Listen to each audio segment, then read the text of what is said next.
Welcome back to the channel. My name is Steven. I'm a pharmacist and I own 52 units of real estate. So I had a great question in the comments from Paul, and he's asking, I'm interested in your foray into mobile home investing and why you sold at a loss. Was it because of a headache, better opportunities, etc.? Thank you. So this is a two-part question, and I did create multiple videos talking about my mobile home park. I think I have like a 10-part mobile home park series as well for those interested. So just type mobile home park in my channel, and you'll see all the videos. But I just want to give like an update as to why I decided to invest in mobile home parks and why I decided to sell it at a loss eventually 2 years later. So for timeline, I bought my 26 unit apartment complex in August of 2021, and like I think 3 months later, I bought my first mobile home park in Selma, Alabama. And what really appealed to me about mobile home parks, if you listen to podcasts, which they upsell you things, right? Is it's affordable housing, right? You own the land. There's a lot of land acreage. With mobile home parks, they're cash cows, right? They're cash flow more. They sell at higher cap rates, which means you have more cash flow. In terms of value add, there's a lot of simple strategies that you can do. You can add more lots, right? You could sell homes, right? You could literally bring in a home of 100% financing through like 21st mortgage and basically pay the setup cost, which is like maybe $5,000, and then sell that home to a tenant for maybe a 10% profit, right? So imagine, let's just say I bring in a brand new mobile home, and I think I was buying them for around $45,000, 3 bedroom, 2 bath, single wide. And let's just say if I could sell that, so I can get it 100% financing onto my lot, right? And I have to pay for setup fees, which is about $5,000 to skirt the home, connect utilities, water, electricity, all that. And I can sell this home for basically 10%, I think, margin profit. So let's just say you sell it for 50K. So you can make $5,000. And let's just say, after your commission to the salesperson, maybe you pocket $2,500. But where the magic is now they're paying you, let's just say, $300 a month in lot rent. You have another tenant that's paying you, and it increases the value of the asset, right? So all that was very appealing to me, right? And what blew my mind was I came across this deal. It was a 200 lot mobile home park, so there's 200 pads there. But historically, there were only about 30 to 40 homes that were there. And it was a park owned home model, right? So park owned home means that I own the park and I rent it out, so they're treated like rentals. There were some average rent was around $500, and there were those they own the home and they're paying a lot rent, which range from 150 to 200, and there are those who are kind of a rent to own model, which typically is gonna be a little bit higher, so it might be 550 600, and their goal is that they basically eventually pay like $50 extra a month in rent. On top of their rent, they're responsible for taking care of it, and then basically they would have to um, eventually own the home, and then you get that property off your asset, right? So I haven't talked about mobile home parks in a while because I had a lot of PTSD going into it, but that's a buzzwords that you hear, and that's why people get drawn to mobile home parks, right? But the reality is, I have a detailed video talk about how I sold the park. So I basically bought the park for about $1.1 million. I put 100K down, 10% down. It was seller financed, 1 million at 5% interest only, with the first year of interest payments deferred for the first 12 months to allow me to do value add, right? So I thought I had great terms. I was like, oh my god, this is amazing. Like 200 lots, 55 acres,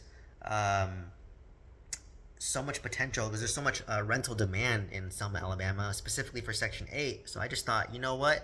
I can bring on these homes, basically rent them out to Section 8, and Section 8 rents sell for high. It's usually higher rent. So I thought I could get about $800 for a 3 bedroom, 2 bath, brand new mobile home, and I can bring these homes 100% financing, which was insane to me, and they would cash flow about maybe $200, $300 a month, right?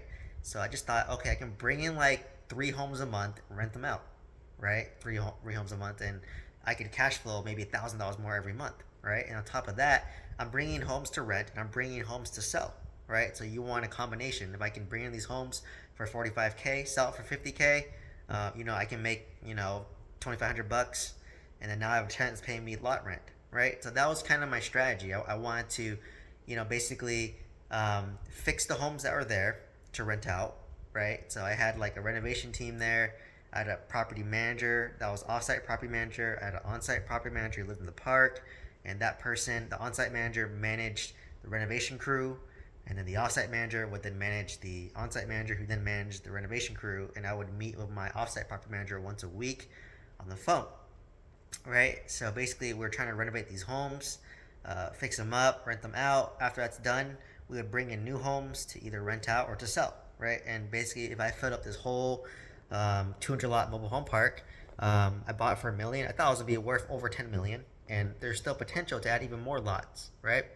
But that's all rosy, right? That's all grand, but reality hits, right? And what happened, and obviously I learned it the hard way, is number one, um, obviously it had all the potential there in paper.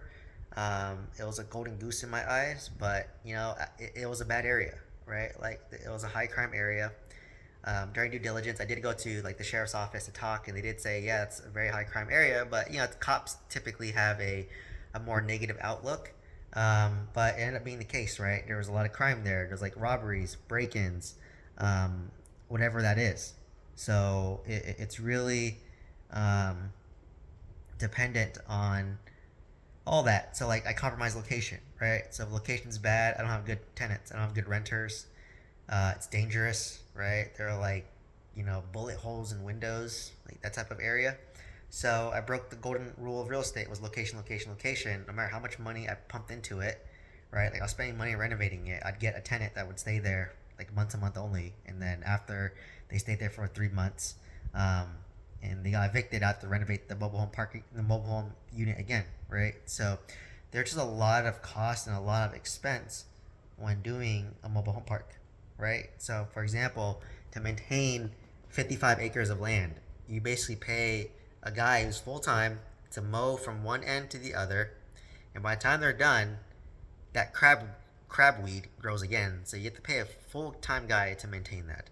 On top of that, for the renovation crew, they were per hour employees, so they're not very motivated to finish the job fast, right? So I would pay them whatever, $8 an hour or whatever, and they would take forever to get the job done. Versus if I paid a flat fee for renovation, um, basically they're more motivated to finish fast because they get more work, right? So that's why you never pay your contractor per hour unless it's like a small job, right? Like maybe just a paint job, you might save some money, but if it's a big job, you're not going to save any money. So I couldn't hire quality contractors. The tenants were no good, right? Like I constantly had to evict tenants, and it was hard to evict tenants during COVID, right? Because they would claim that they have COVID and they couldn't go to court. The offsite property managers was terrible, right? Like they didn't manage the park well. They didn't manage the on-site property manager well because the on-site property manager wasn't good at collecting rents, right? So what good is your property manager if they can't collect rents? He was only good at managing contractors. That was his skill set, and then his wife would be the one that would collect the rents. But in these type of D-class neighborhoods, you have to be very aggressive when collecting rents. And by aggressive, I mean you're knocking on the door every other day to try to collect the rent, right? Like that's the type of mentality your property manager has.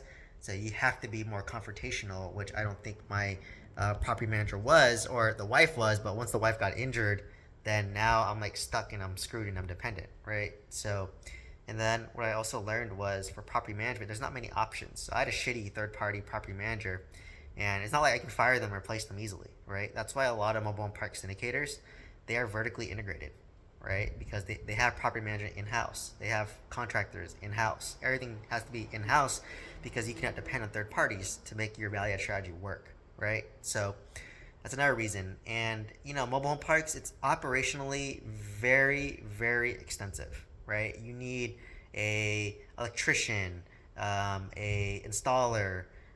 It's just a lot of moving pieces, and the more moving pieces you have, the more points of failure. So, for example, for my apartment, I just renovate one unit, right? And you copy and paste, and it lasts a long time.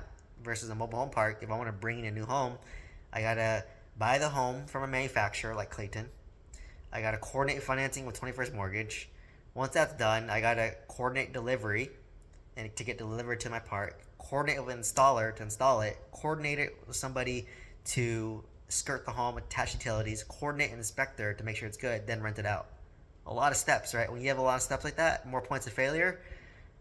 more delays in the process, and more delay, more money, right? Time is money, so you have more delays, you lose money. So for me, it just didn't make sense operationally. So overall, I ended up selling the mobile home park for a loss. Um, I basically owned it for 2 years. It was really stressful. Lost was bleeding about $10,000 a month, and just said, you know what? I don't want. This is not an asset class for me. I don't have. It's way more labor intensive than apartments. I don't. There's not good property managers in mobile home park space because I can't just fire my property manager and find a replacement the next day. Whereas apartments, I can. It took a long time to sell the asset. It's a very niche asset, and it just was dealing with a tenant base that was too time intensive, right? If you're dealing with a D class area, D class tenants, it's not fun, right? I'd rather deal with like C class or B class tenants. At least they're like working professionals. So to kind of summarize it, yes, it was headache. It was stressing me out more than it was worth. So I'd rather just bite the bullet, sell for $100,000 loss. I'm still. I had to sell. I bought it creative financing and I sold it creative financing. So the guy assumed my seller finance note of 1 million, and I had to do a second seller carry second of about 450K. So I still have money in the deal, and hopefully I get my money back. But I'm getting paid X amount of dollars every month now. I think it's like $2,200 a month um, for that. So it's a lesson learned.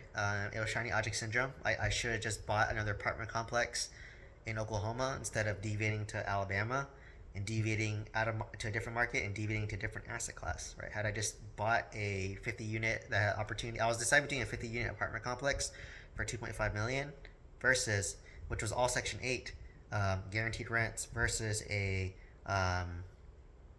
mobile home park that was value add, and I was blinded by that mobile home park and blinded by that shiny object syndrome, right?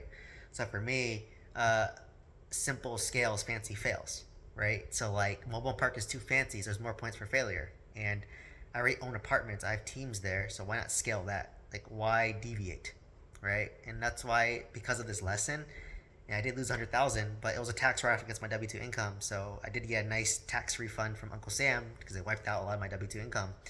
But the lesson learned is when you're successful at something and you feel bored, that's a time when you keep on doubling down, right? I should have just doubled down on apartments, right? Had I bought that 50 unit apartment complex for $2.5 million, that's guaranteed $33,000 a month in rent, I'd be in a lot better financial position today, right? Like he had a system there, he had a property manager there. It was guaranteed money. He had it taken care of. I met him, met the owner. So I should have bought that. I should have just put 25% down, which would have been like what is that, like over half a million, and I would have been good, right? So that's why I went into mobile home park investing. That's why I sold for a loss, right? So um, my advice is if you're going to mobile home parks, um, if you're gonna go into that field, make sure that you want to own a lot, so you have the economies of scale and you can vertically integrate, right? Otherwise, I think for those who just don't buy one or two, it's not worth it, right? You're better off just buying single family homes or multifamily, and that's just based on my personal experience, right? So let me know if you have questions below. Hopefully, this gives you some insight as to why I chose mobile home parks and the reality of investing in mobile home parks, right? And why I sold it for a loss. I'm pretty transparent on the channel. I talk about my wins as well as my losses. Let me know if you have any questions. Let me know if you have any success or failures in mobile home parks and what your thoughts are.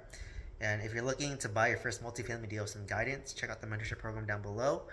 Please like, comment, subscribe, and hope to see you in the next one. Thank you.